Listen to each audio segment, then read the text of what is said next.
मुख्यमंत्री के गृहग्राम जैत समेत प्रदेश के 8 जिलों में पहुंची नरसिंहपुर से शुरू हुई मुहिम नर्मदा चेतना प्रवाह पदयात्रा के उपरांत पूर्व जिला पंचायत अध्यक्ष देवेंद्र पटेल गुड्डू के नेतृत्व में अवैध खनन के खिलाफ 8 जिलों में हुआ जल सत्याग्रह। पटेल बोले, 20 साल से नर्मदा को लूट तिजोरियां भर रहे सत्ता में बैठे भाग्यशाली पापी नरसिंहपुर जीवनदायिनी नर्मदा में अवैध खनन, अतिक्रमण और प्रदूषण के खिलाफ जिले से शुरू हुई मुहिम मुख्यमंत्री के ग्राम गृह जैत समेत प्रदेश के 8 जिलों में पहुंच गई। 4 जिलों में 400 किलोमीटर की नर्मदा चेतना प्रवाह पदयात्रा कर चुके जिला पंचायत के पूर्व अध्यक्ष देवेंद्र पटेल गुड्डू के नेतृत्व में न सिर्फ नरसिंहपुर ब्लॉक, होशंगाबाद, सीहोर, रायसेन, मंडला, अनूपपुर, डिंडौरी, जबलपुर जिले में जगह जगह नर्मदा घाटों पर जल सत्याग्रह किया।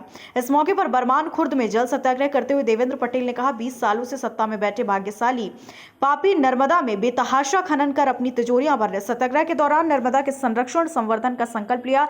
उल्लेखनीय है, देवेंद्र पटेल गुड्डू भैया की यात्रा, उनके जल सत्याग्रह को युवाओं और ग्रामीणों को होशंगाबाद जिला सहित अन्य जिलों में भरपूर समर्थन मिल रहा।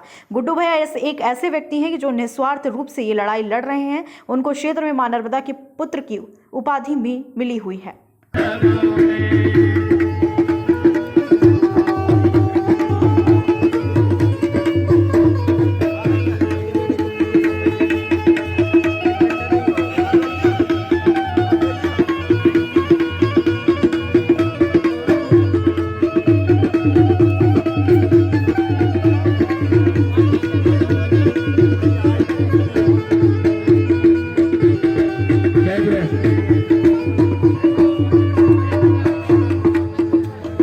और जहां तक हमारी आवाज पहुंच रही है, आज सभी लोग मैया जी के चरणों में संकल्प लें अवैध खनन एवं कचरा साफ करने का। तो क्या कहेंगे, आज सत्याग्रह था, किस विषय को लेकर सत्याग्रह किया है? मां नर्मदा में बेजा अवैध उत्खनन है। मां नर्मदा का जल पूर्ण रूप में प्रदूषित है और चूंकि मैंने मां नर्मदा की 450 किलोमीटर की यात्रा की थी, यात्रा के दौरान जो चीज़ें देखने मिली कि घाटों के ऊपर पथ नहीं है। जो नर्मदा परिक्रमा होती, या तो आप रोड पर चलो या रेत में चलो। दूसरा, नर्मदा के अंदर तक चना और गेहूं की बोनी कर दी गई है और उसके अंदर कीटनाशक, पेस्टिसाइड सब चीज़ें डाली जा रही हैं और स्प्रिंकलर से उनकी सिंचाई हो रही है और वो पूरा का पूरा पानी मां नर्मदा के अंदर मिल रहा है। और अक्टूबर से लेकर फरवरी तक, मार्च तक तो मान के चलिए नर्मदा का जल बेहद प्रदूषित है, जो ग्रहण करने योग्य नहीं है।